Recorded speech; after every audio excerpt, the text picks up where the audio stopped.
Everyone is ready. Nast equation. Nast equation is a name of a scientist. Nast is a name of a scientist, and this equation gives a relation between electrode potential, temperature, and concentration of the metal ions. So this equation gives a relation. It's a relationship. It gives a relation between electrode potential, temperature, between electrode potential, temperature, and it's a relation between electrode potential, temperature, and concentration of metal ion in the and concentration. तो ये क्या है? ये एक relation है between concentration of metal ion present in a cell and temperature and electrode potential. तो ये next equation हमें एक रिलेशन देता है, एक रिलेशन बताता है between electrode potential, temperature and concentration of the metal ion, isn't it? तो पहला ये नेक्स्ट इक्वेशन जो है ये रिलेशन हमें बताता है. ठीक है, अब क्या होगा?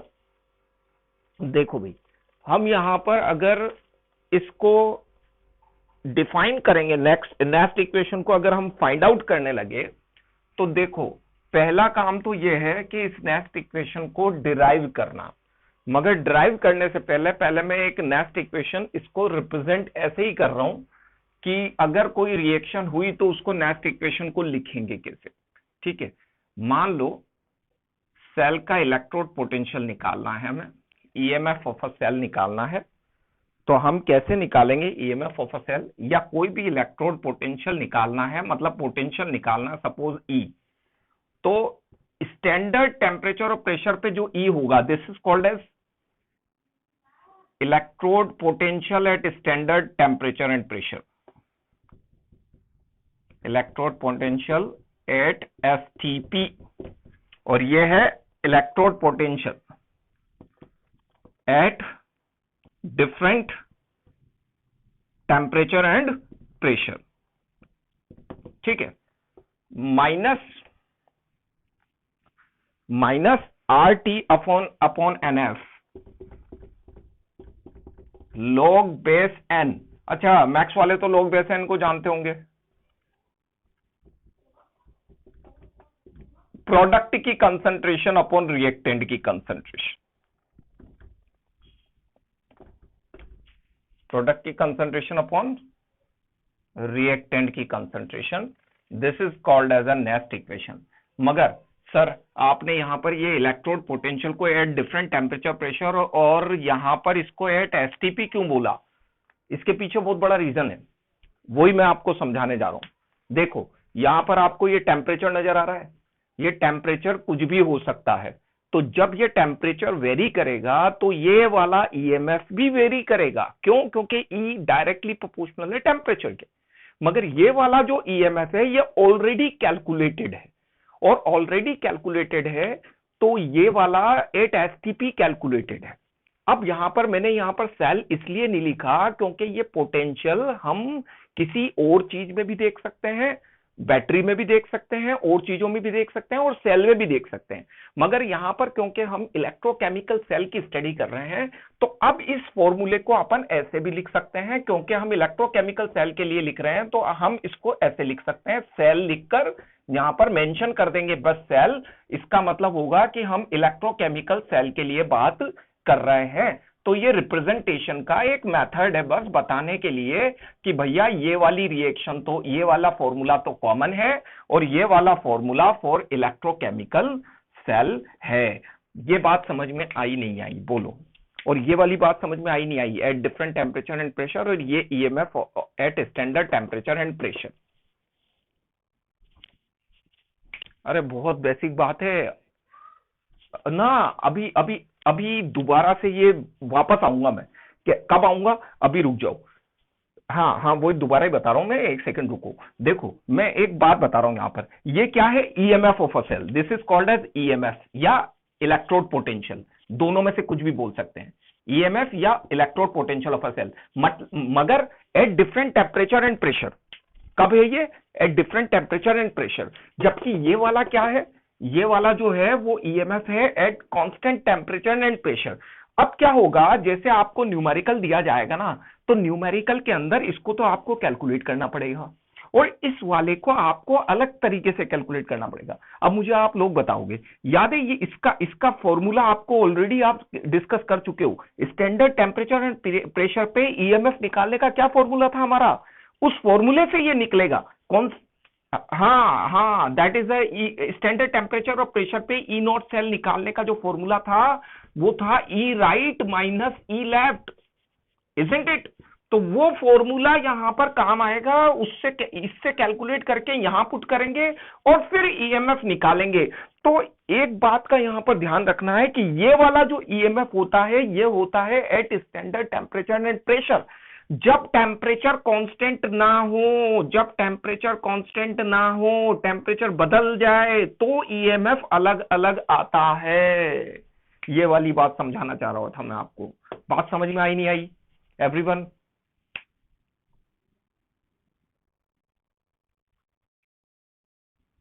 वो सब मैं बता दूंगा अभी, अभी उसकी उसकी टेंशन मत लो, वो आइडियल गैस कांस्टेंट है, अभी बताता हूं मैं।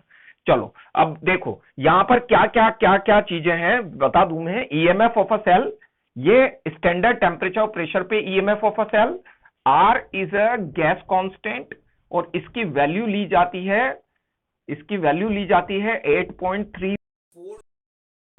जूल पर केल्विन पर मोल।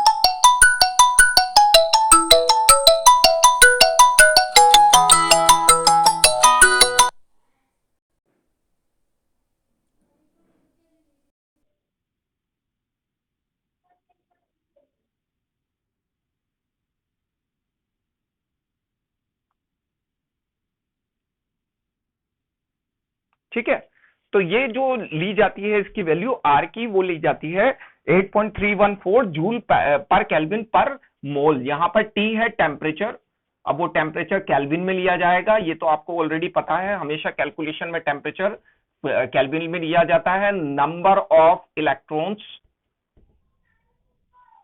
जो एक्सचेंज हुए एन, और एफ है फेरेडे कांस्टेंट, याद है ना 96500 columns. F is Faraday constant 96,500 columns. These are the values. ठीक है, और आपको पता है, मैथमेटिक्स वाले जानते होंगे, आपको पता है ना log बेस n को log बेस 10 में कन्वर्ट कैसे करते हैं? log base n will be converted into log base 10 by multiplying it with 2.303. याद है ना एवरीवन? बायो वाले याद नहीं है तो ध्यान रखना, लॉग बेस एन या फिर लॉग बेस एन को एल एन भी बोलते हैं, एल एन। तो एल एन को लॉग बेस 10 में कन्वर्ट करना है हमें। हाँ हाँ, लॉग बेस एन या एल एन को लॉग बेस 10 में कन्वर्ट करना है तो उसे 2.303 से मल्टीप्लाई करना पड़ेगा। तो इसके अंदर क्या होगा, इसके अंदर थोड़ा ये रिएक्शन, ये जो इक्वेशन है ये थोड़ी सी चेंज हो जाएगी।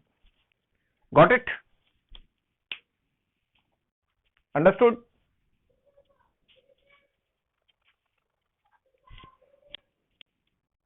अरे बात समझ में आई है ना?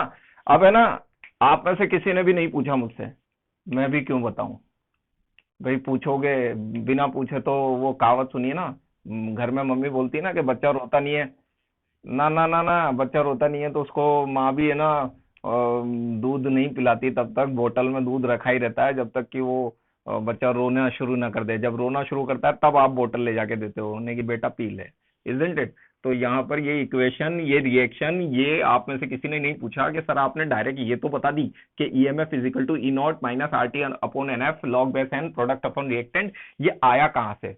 ये भी क्वेश्चन बनता है। मीन टू से, हालांकि नहीं पूछा जाता, this is not in our syllabus, मगर मैं इसको भी बताता हूं कि ये कहां से आया, ये कहां से आता है वो भी मैं एक्सप्लेन करता हूं। हालांकि यहाँ पर ऑनलाइन क्लास में पॉसिबल नहीं है वो, क्योंकि उसके लिए मुझे पूरा 2 बार सेल बनाने पड़ेंगे और फिर उसको एक्सप्लेन करना पड़ेगा, मगर फिर भी मैं शॉर्ट में उसको बताऊंगा कि ये इक्वेशन भी कहां से आई। आई विल टेल यू वो आफ्टरवर्ड्स। पहले मैं इस पूरी इक्वेशन को सॉर्ट आउट कर देता हूं, सॉल्व आउट कर देता हूं, और इसको बता देता हूं आपको कि ये किस किस फॉर्म में लिखी जा सकती है। How can we write it in a different forms. ठीक है,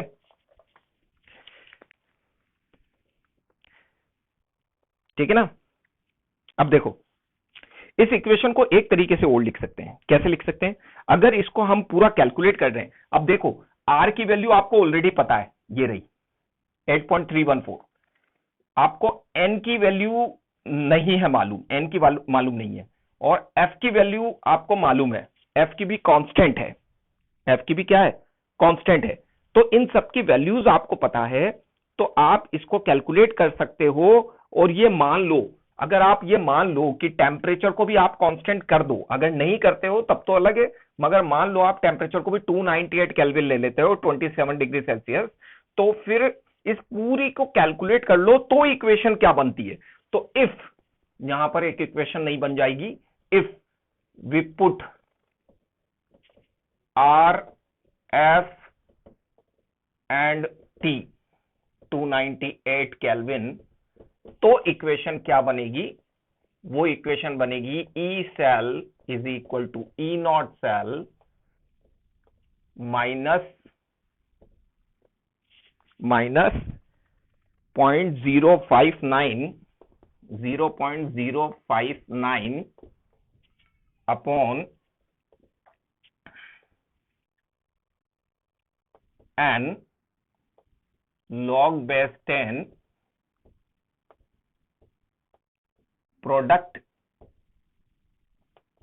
product upon reactant, product upon reactant. ये एक इक्वेशन और बन गई है आपकी।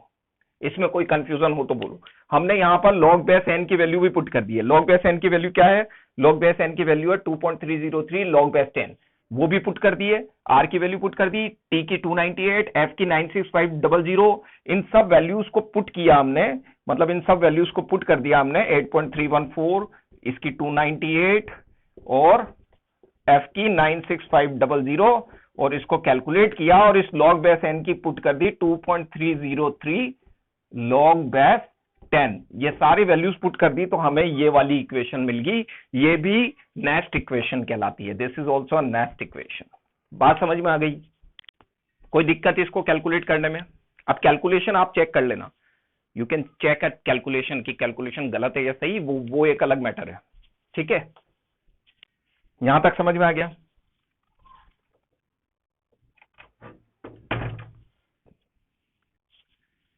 अच्छा, नोट्स मैंने वहां तक भेजे थे, उसमें कंडक्टर्स और वो इक्विवेलेंट कंडक्टर्स और मोलर कंडक्टिविटी वो नहीं थी कल के नोट्स में, तो वो आज के नोट्स में भेज दूंगा मैं।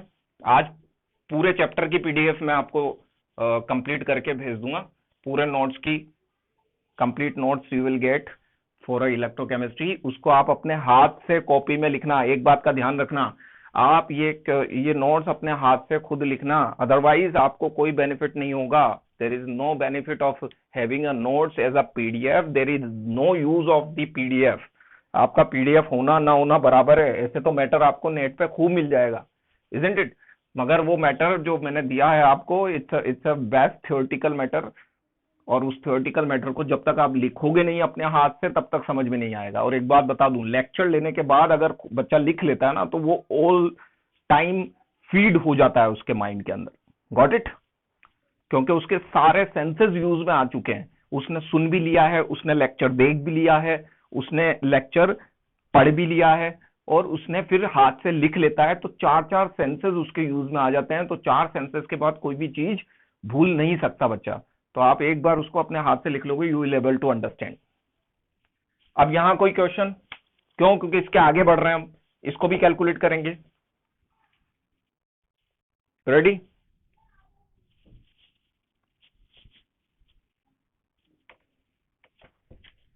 ओके, अच्छा लिख रहे हो?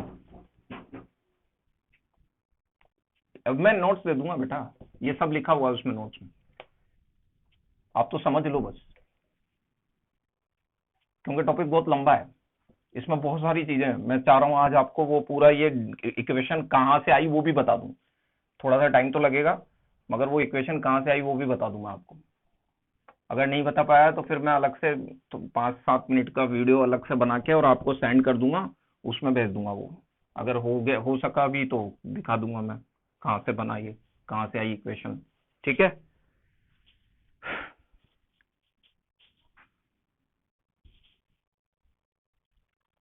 रेडी?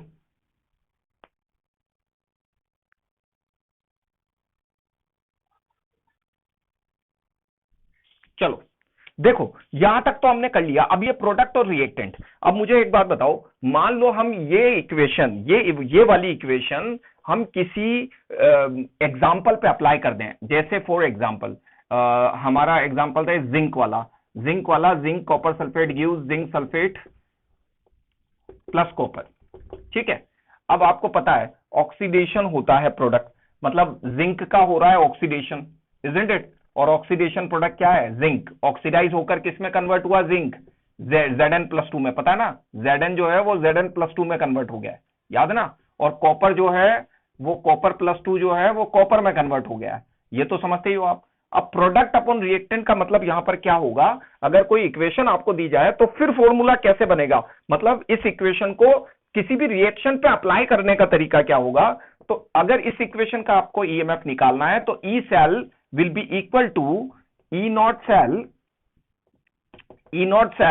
और ये ई नॉट सेल तो E right minus E left से निकलेगा, minus 0.059 upon n log base 10 product is Zn+2, या फिर ZnSO4। इसको ZnSO4 भी लिख सकते हैं, we can write it ZnSO4 also, ZnSO4। और ये क्या है? कंसंट्रेशन है, इट्स अ कंसंट्रेशन। ब्रैकेट क्या शो करता है? कंसंट्रेशन को। और यहां पर कौन सी कंसंट्रेशन आएगी? CuSO4 की। It can also be written as CuSO4। तो दोनों में से कुछ भी लिख सकते हैं फॉर्मूले में। तो this is the equation for a particular reaction. हम हर रिएक्शन के लिए ऐसे इक्वेशन बना सकते हैं। Got it?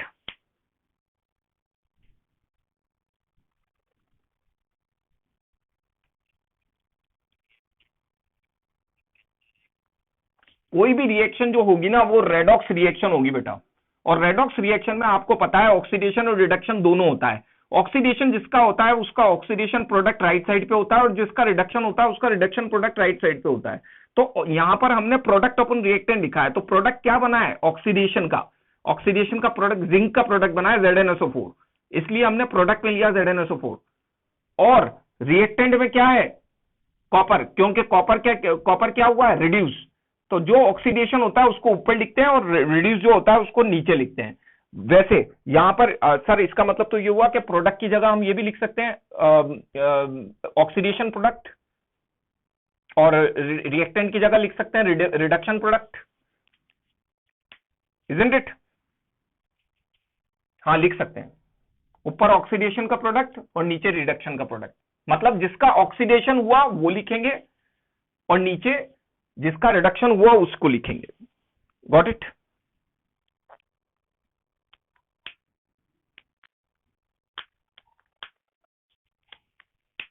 अच्छा, अब एक क्वेश्चन बनता है यहां पर, एन की वैल्यू यहां पर क्या होगी? एन कैसे पता लगेगा इस इक्वेशन में? यहां पर क्या है एन की वैल्यू?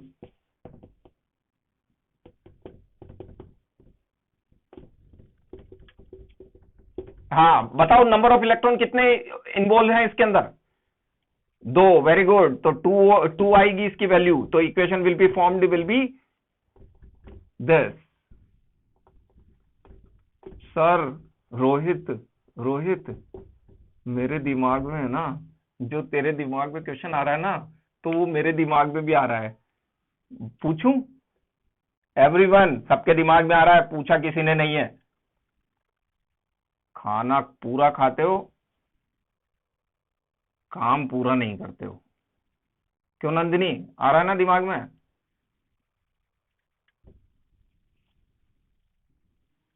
अरे everyone is getting that question ना? बताऊं क्या? सबके दिमाग में आ रहा है मगर पूछ नहीं रहे हो। बोलूं? हाँ हाँ, ये लो, खाना तो पूरा खा रहे हो, और है ना क्वेश्चन पूरा नहीं, उसका उसका मतलब उसका रिटर्न पूरा नहीं दे रहे हो, इजंट इट?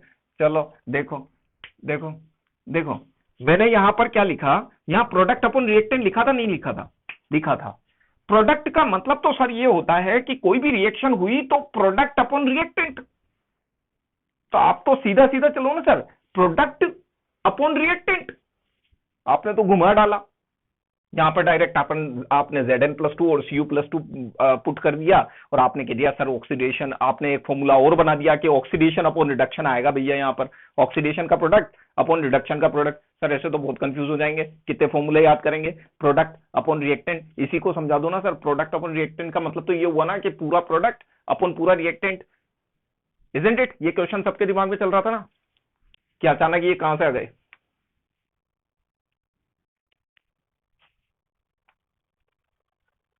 अब तेरा तो पता नहीं क्या क्या चलता है, वो तो मैं बता नहीं सकता ना। हाँ, अब वो वाली बातें सबके सामने नहीं कर सकते ना, अलग से कॉल कर लेना मुझे। चल देखो, हाँ ठीक है, ठीक है ठीक है। देखो श्रीदय है अभी अपने साथ, टेंशन नहीं लेना।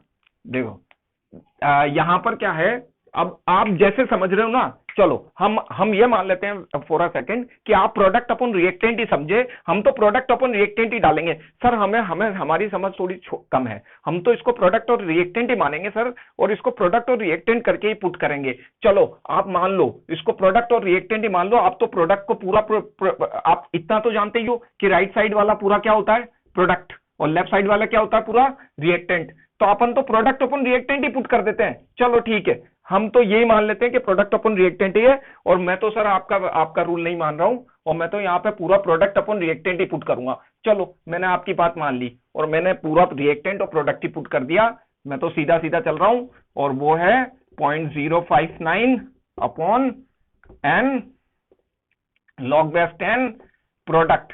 प्रोडक्ट में आता है ZnSO4, या इसको Zn+2 भी बोल सकते हैं, और कॉपर, और यहां आएगा रिएक्टेंट में जिंक और कॉपर सल्फेट।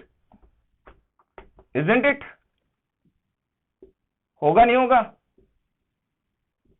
बोलो, ये सही लिखी ना मैंने? आपके अकॉर्डिंग सही लिखी ना? अब तो सही लिखी ना, प्रोडक्ट अपॉन रिएक्टेंट। अब आपको मैं एक बात बता दूं, शायद आपको याद हो और याद नहीं हो तो मैं बता देता हूं आपको, कि ये जो कॉपर है और ये जो जिंक है ना, ये दोनों क्या है? सॉलिड। ये दोनों क्या है? सॉलिड। और ये क्या है? एक्वस। This is aqueous. ये तो लिक्विड है और ये सॉलिड है, और आपको पता है एक्वस की कंसंट्रेशन होती है, सॉलिड की कोई कंसंट्रेशन नहीं होती। सॉलिड की कंसंट्रेशन क्या मानी जाती है? क्या मानी जाती है? 1। हाँ, एक तरीके से 0। सॉलिड की कंसंट्रेशन क्या मानी जाती है? 1। यूनिटी, मतलब कुछ नहीं, 0। आप उसको उसको पुट नहीं कर सकते, इजंट इट? तो उसकी कंसंट्रेशन क्या मानी जाती है? 0, नेग्लिजिबल। उसको कंसिडर नहीं कर सकते, आप लिख नहीं सकते उसको यहां पर। तो यहां पर कॉपर की कंसंट्रेशन नहीं लेंगे, जिंक की कंसंट्रेशन नहीं लेंगे क्योंकि सॉलिड है, दोनों सॉलिड है। तो जब इनको उड़ा देंगे, हम इनको हटा देंगे क्योंकि ये सॉलिड है, इनकी कंसंट्रेशन होती नहीं है, तो इनको हटा देंगे तो कंसंट्रेशन किसकी बची? ZnSO4 और CuSO4 की। मैंने सही तो लिया था, इसका मतलब हम करेक्ट हैं। मगर बच्चों के दिमाग में क्वेश्चन रहता है बहुत दिनों तक, इसलिए मैंने पहले ही इसको सॉर्ट आउट करा दिया है, ताकि आपके दिमाग में क्वेश्चन ज्यादा दिन ना चले कि ये क्यों लिया और ये क्यों लिया।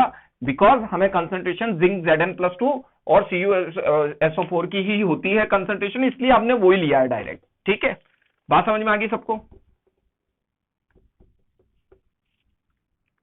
अंडरस्टूड?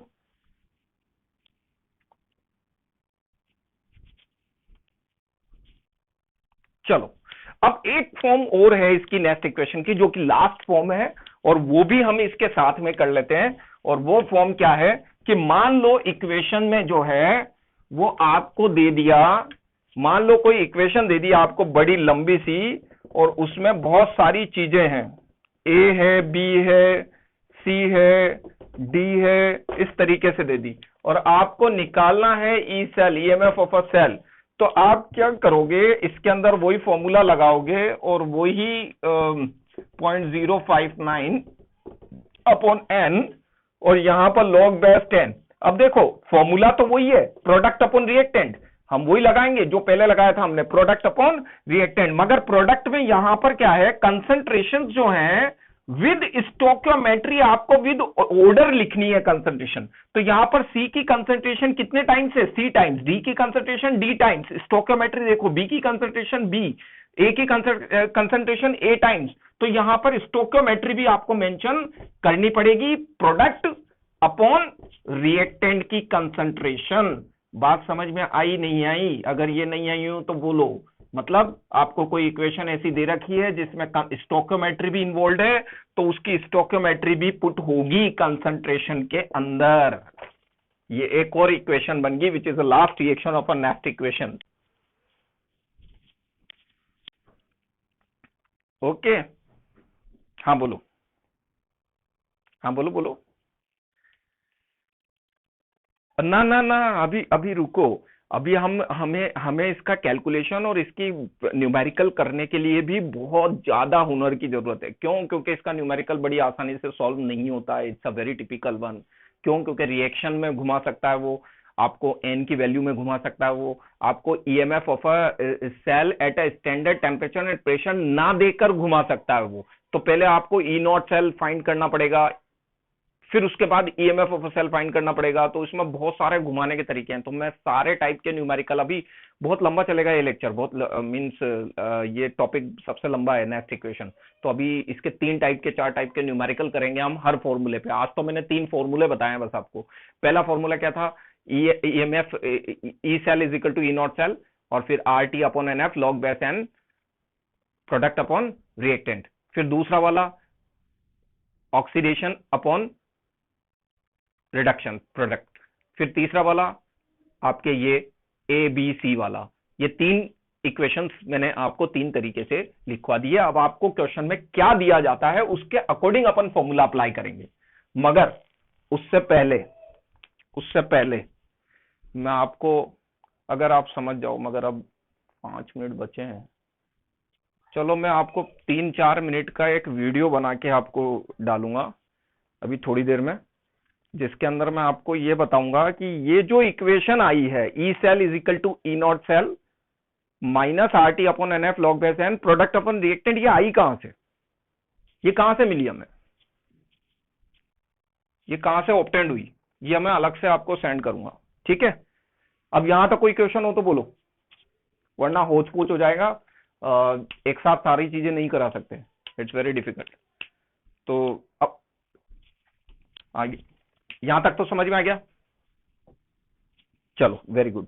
अब इसमें ना एक चीज और मैं यहां पर ऐड कर रहा हूं, मेरी एक इंपॉर्टेंट बात समझना। अगर मान लो हम यहां पर हम ये बात करते हैं कि ईएमएफ ऑफ अ सेल जो है वो 0 है at standard temperature and pressure, तो हमें आपको एक पॉइंट बता रहा हूं मैं आपको। आपने पढ़ा इक्विलिब्रियम कांस्टेंट, 11th क्लास में पढ़ा होगा ना, इक्विलिब्रियम कांस्टेंट के, product upon reactant, product concentration upon reactant concentration, याद आया?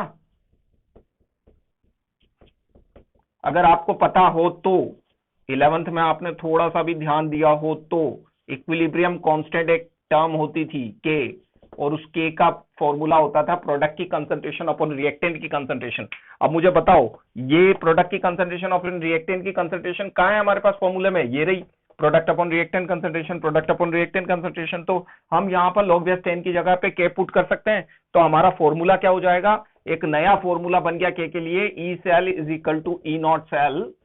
एक नया फॉर्मूला बन गया फॉर के, minus 0.059 upon n log base 10 के इज इक्विलिब्रियम कांस्टेंट। एक नया फॉर्मूला बन गया। Got it? अब 4 फॉर्मूले हो गए। अच्छा, मैं बार बार फॉर्मूलों के ऊपर क्यों जोर दे रहा हूं? क्योंकि यहां पर क्वेश्चन सिर्फ फॉर्मूले बेस्ड भी पूछे। हाँ, वो ना आपको मैं यही समझाना चाह रहा हूं कि ये जो फॉर्मूले आप देख रहे हो ना इतने सारे, ये सारे